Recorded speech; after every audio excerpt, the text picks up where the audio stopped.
الرجيم بسم الله الرحمن الرحيم الحمد لله رب العالمين الرحمن الرحيم مالك يوم الدين إياك نعبد وإياك نستعين اهدنا الصراط المستقيم صراط الذين أنعمت عليهم غير المغضوب عليهم ولا الضالين۔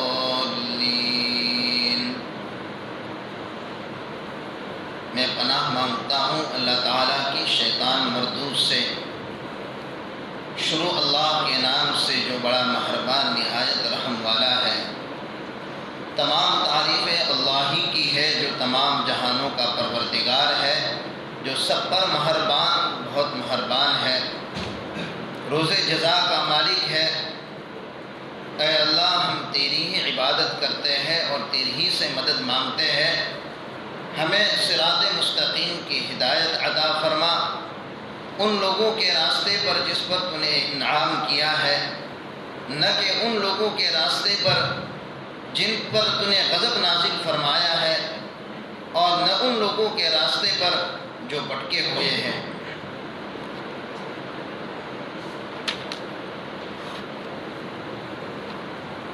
سب سے پہلے ہم قرآن کریم کی اس بابرکت مجلس کے اندر شریک ہوئے ہیں، تو اس کے آداب جو ہے اس کو سمجھتے ہیں۔ سب سے پہلا ادب قرآن کریم کا یہ ہے کہ ہم اس مجلس کو اس نیت سے صحیح نیت کے ساتھ بیٹھیں کہ قرآن کریم کی جن باتوں کو بتایا جائے گا، جن باتوں کو ہم سنیں گے، اس کو اپنی زندگی میں اپنائیں گے۔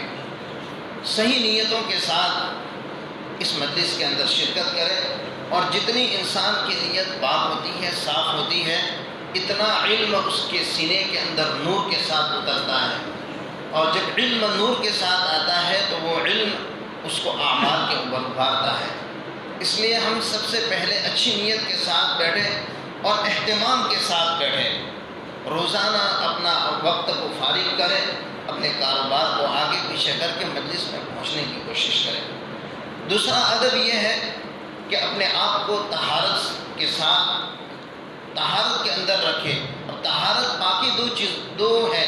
ایک تو ہماری ظاہری بدن ہے، جیسے کہ نجاست سے پاک ہونا، کپڑوں کا پاک ہونا، ان سے تو ہم اللہ کے گھر میں پہنچتے ہی ہیں، لیکن اس کے ساتھ ساتھ اپنے باطن کو بھی پاک کر کے پہنچیں کہ میں اللہ کے اس کلام کو اس در سے میں پہنچ رہا ہوں جو حضرات صحابہ جناب نبی علیہ السلام کے مجلس میں بیٹھ کر علم کو حاصل کیا کرتے تھے، اور آپ علم کو اس نیت سے حاصل کرتے تھے کہ گویا کہ جو بات آپ کو بتائی جاتی تھی اس کو پتھر کی طرح لے لیتے تھے، یعنی اس پر کوئی دو رائے نہیں، جو بات ہم نے سنی اب اسی کے اوپر عمل ہوگا۔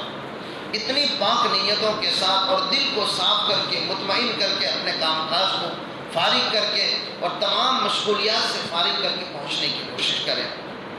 تیسرا ادب یہ بتایا جاتا ہے قرآن کریم کو سمجھنے کے لیے اور قرآن کو اپنی زندگی میں لانے کے لیے کہ اللہ کا ذکر کثرت سے کریں۔ ذکر اللہ قرآن کریم کی تلاوت ہے، نماز کا اہتمام ہے، اور نماز میں صرف فرائض نہیں، نوافل کا بھی ہماری زندگی میں اہتمام ہو، اتباع سنت ہو، جناب نبی علیہ السلام کی زندگی کا طریقہ ہماری زندگی میں ہو۔ یہ تمام چیزیں اگر ہوگی تو درس قرآن ہماری زندگی میں مفید اور کارآمد ہوگا، ورنہ ایسا ہی ہوگا کہ بھئی یہ مجلس لگی تھی اور جا کے بیٹھے، بات کو سن لیا اور آ گئے، اس کا اثر ہمارے دلوں کے اندر نہیں پہنچے گا، کانوں کی مٹھاس تک محدود رہے گا۔ اس کے علاوہ جو بتایا جاتا ہے قرآن کے آداب میں سے وہ عظمت قرآن ہے، کہ قرآن کی عظمت ہمارے دلوں کے اندر ہو، کہ قرآن کریم پوری دنیا جتنی بھی ہے وہ تمام کی تمام اللہ تعالیٰ کی مخلوق ہے، لیکن قرآن یہ اللہ کی مخلوق نہیں ہے، اللہ کا کلام ہے۔ اس کی عظمت ہمارے دلوں کے اندر ہونی چاہیے۔ یہ درس قرآن جو ہوتا ہے وہ اس کے لیے جو تیاریاں کی جاتی ہیں، اس کے لیے اہتمام کیا جاتا ہے، وقت نکال کر پوری کتابوں کے مطالعے کے ساتھ آپ کے سامنے ایک چھوٹا سا نمونہ پیش کیا جاتا ہے. اور یہ قرآن کریم اترا تب سے لے کر آج تک کتنے مفسرین نے اس کے پیچھے محنتیں کی ہے اور کتنی زندگیاں اور کتنے اکابرین نے اس کے پیچھے زندگیاں گوائی ہے، تب جا کے یہ خلاصہ ہمارے سامنے پیش ہوتا ہے. تو یہ قرآن کی عظمت کو لے کر ہم بیٹھے، اور اس سے بہت اہم بات جو ہے قرآن کریم کو ہماری زندگی میں لانے کے لیے اور اس کو عملی نمونہ بنانے کے لیے سب سے امپورٹنٹ جو چیز ہے وہ ہے ہمیں اپنے آپ کی نگاہ کی حفاظت کرنی ہے. نگاہ ایک ایسی چیز ہے جو انسان کے اندر سے نور کو ختم کر دیتا ہے. علامہ ابن قیم رحمۃ اللہ علیہ نے لکھا ہے کہ جب سے ہم نے اپنی نگاہوں کو نیچے کیا ہے ہم نے قرآن اور حدیث کا نور ہمارے دلوں میں پایا ہے. اس لیے اس بات کا اہتمام کریں. عام طور پر ہم لوگ بدنگاہی کس چیز کو سمجھتے ہیں کہ بھئی کسی عورت کے اوپر نظر پڑ گئی، کسی غیر محرم کے اوپر نظر پڑ گئی تو وہ بدنگاہی ہے. وہ بدنگاہی ضرور ہے لیکن وہ بدنگاہی کا ایک جزو ہے. بدنگاہی تو اس چیز کو کہتے ہیں کہ جس کو دیکھ کر ہمارا دل اللہ سے ہٹ کر اس کی طرف متوجہ ہو جائے. اچھے مکان کو دیکھ کر اگر انسان کے دل میں دلملاہٹ پیدا ہوتی ہے اور اچھی گاڑی کو دیکھ کر اس کی طرف اس کا دل متوجہ ہو جاتا ہے، یہ بھی بدنظری ہے.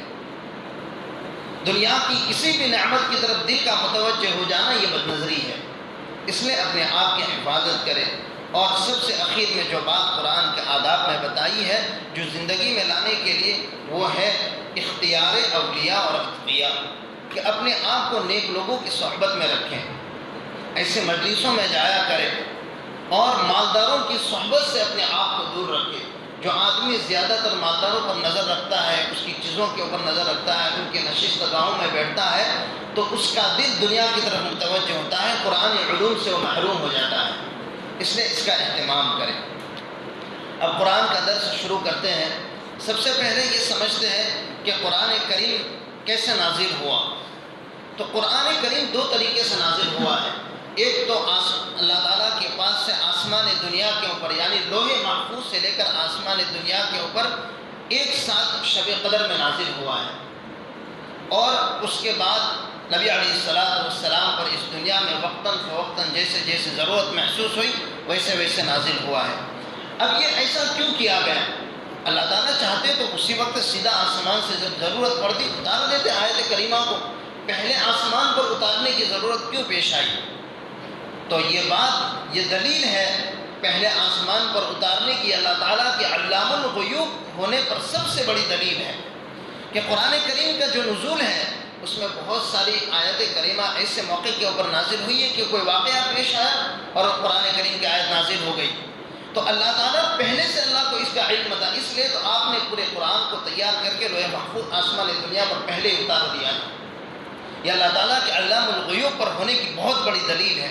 اس لیے اللہ پاک اپنی قدرت سمجھانا چاہتے ہیں کہ جو بھی واقعات دنیا میں پیش آتے ہیں میں پہلے سے اس پر واقف ہوں، مجھے اس بات کا پہلے سے علم ہے. اس لیے آسمان دنیا میں پر اتارا گیا، پھر جیسے جیسے ضرورت پڑی اس کو اس دنیا میں اللہ کے نبی صلی اللہ علیہ وسلم پر 23 سال میں اتارا گیا. اور اتارنے کا طریقہ بذریعہ وحی تھا کہ وحی کے ذریعے اترتا تھا. وحی کیا چیز ہے؟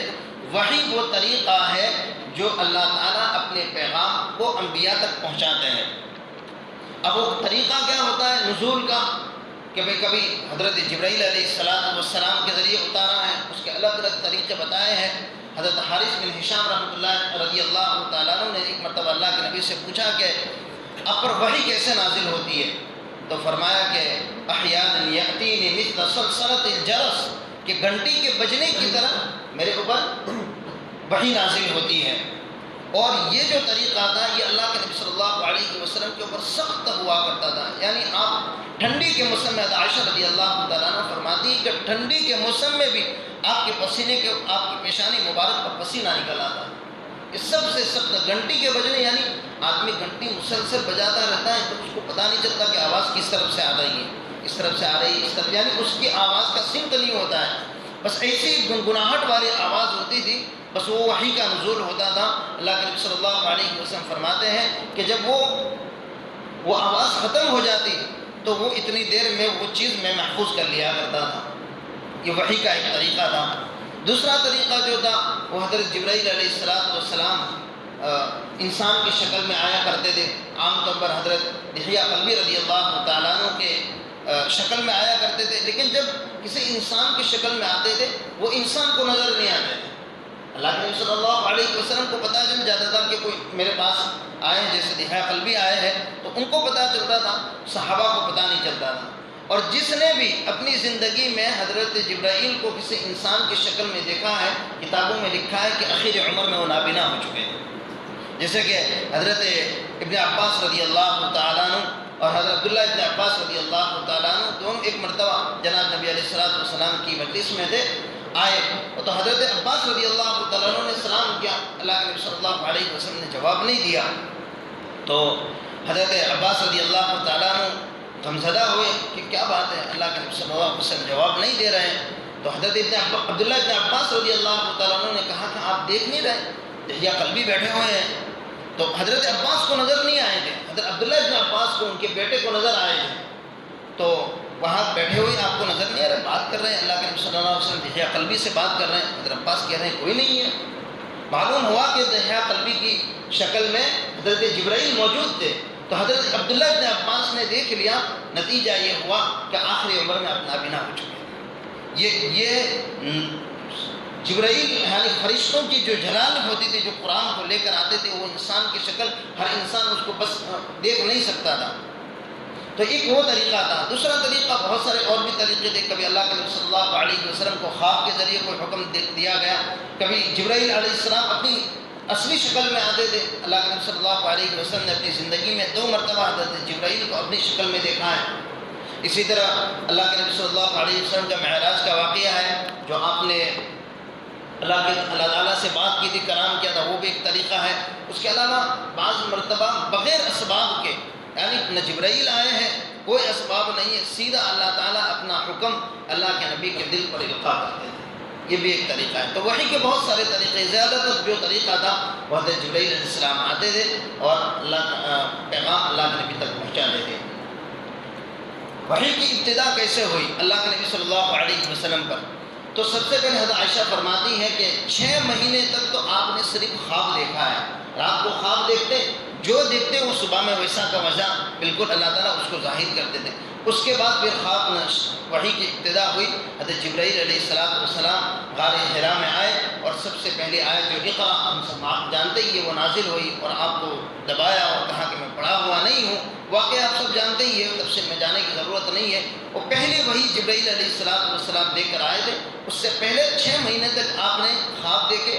اس خواب کو دیکھنے کے نتیجے میں آپ کے دل میں ایک جذبہ پیدا ہوا کہ مجھے خلوت اختیار کرنی چاہیے اور اللہ کی عبادت کہیں ایک جگہ جا کر کرنی چاہیے، اور اس کے لیے آپ نے غار حرا کا انتخاب کیا. اور آپ کے دادا عبد المطلب اس کے اندر پہلے عبادت کیا کرتے تھے غار حرا کے اندر، اور وہاں جا کر آپ نے عبادت شروع کی. قرآن کریم کا جو نزول ہوا ہے وہ 2 طریقوں سے ہوا ہے.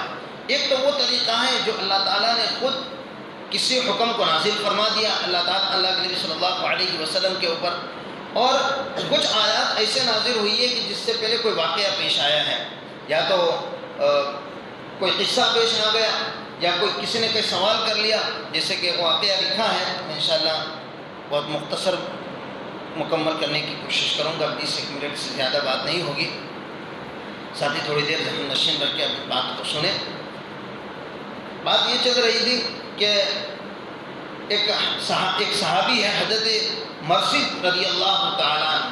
وہ جب اسلام نہیں لائے تھے، مکے میں رہتے تھے، تو مکے میں ان کی کسی عورت سے تعلقات سے اور وہ بھی مسلمان نہیں ہوتے، وہ عورت بھی مسلمان نہیں ہوئی تھی.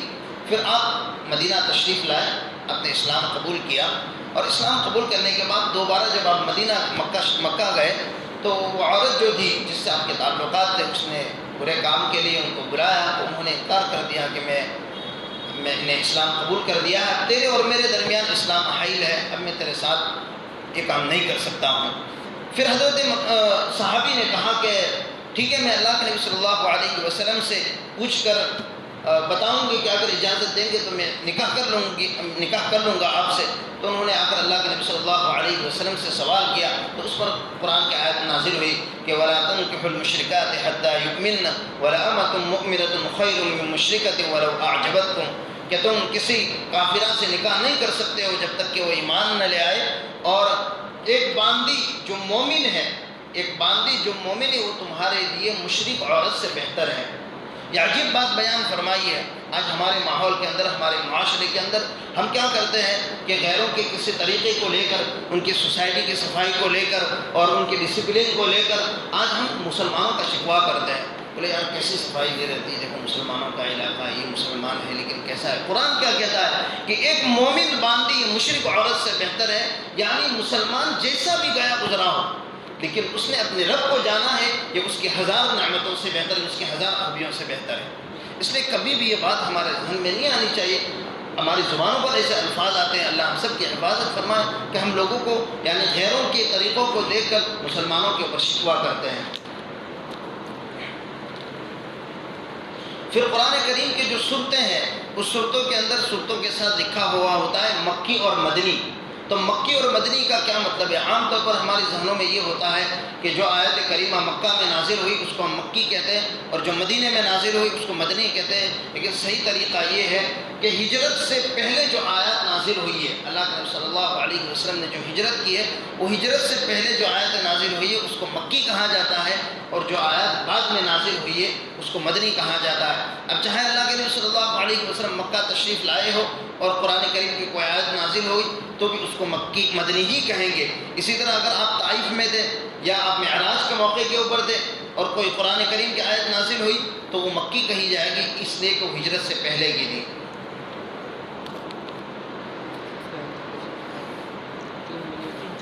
باقی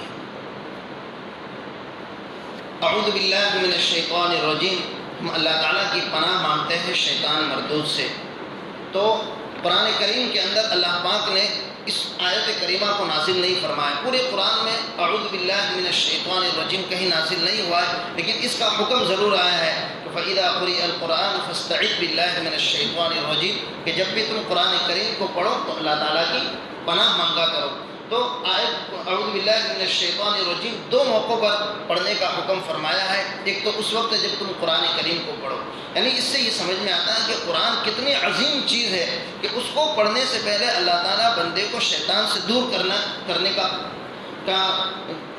کا کہہ رہے کہ آپ پہلے دعا مانگو تاکہ شیطان سے آپ کی حفاظت ہو جائے، اور جب تم قرآن پڑھو تو شیطان کے خنجان سے آپ کی حفاظت ہو جائے۔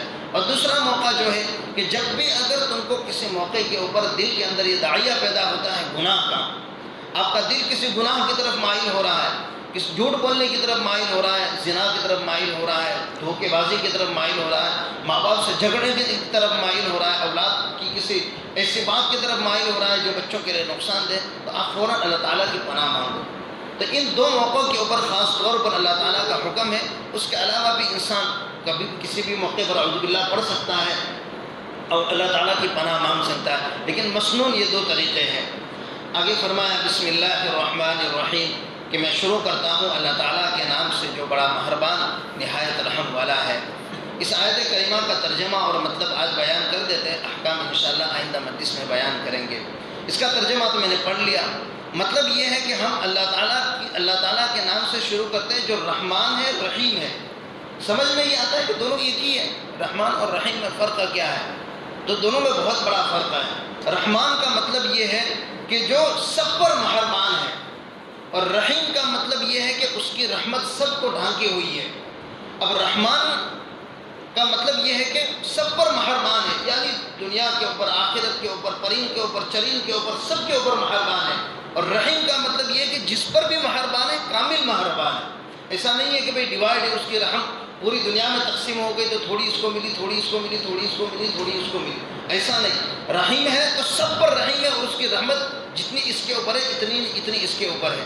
اس کا مطلب یہ ہے کہ رحمان کا جو لفظ ہے وہ انسان کے لیے نہیں بولا جاتا ہے، اس لیے کہ انسان اگر کسی کے اوپر رحم کرتا ہے، ایک پر کرتا ہے، دو پر کرتا ہے، 3 کے اوپر کرتا ہے، 500 کے اوپر کرتا ہے، 1000 کے اوپر کر سکتا ہے، اس کی رحم کی صفت پوری دنیا پر وسیع ہو نہیں سکتی ہے، اسی طرح پورے عالم پر وسیع نہیں ہو سکتی ہے۔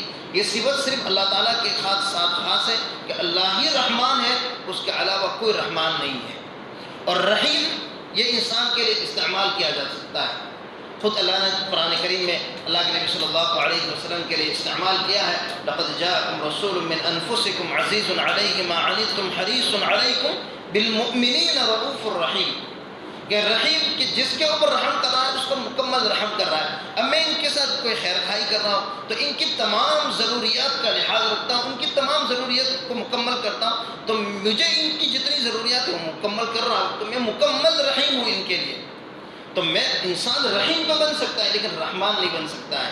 اس لیے اگر کسی بندے کا نام عبد الرحمن ہو تو اس کا پورا نام لیا جائے، کبھی اس کو رحمان کہہ کر نہ بلایا جائے، کیونکہ اللہ تعالیٰ کی صفتی نام ہے اور یہ اللہ تعالیٰ کے ساتھ مختص ہے۔ اللہ پاک ہمیں ان باتوں پر عمل کی توفیق عطا فرمائے۔ انشاءاللہ آئندہ مجلس کے اندر سورہ فاتحہ اور سورہ بسم اللہ کے حق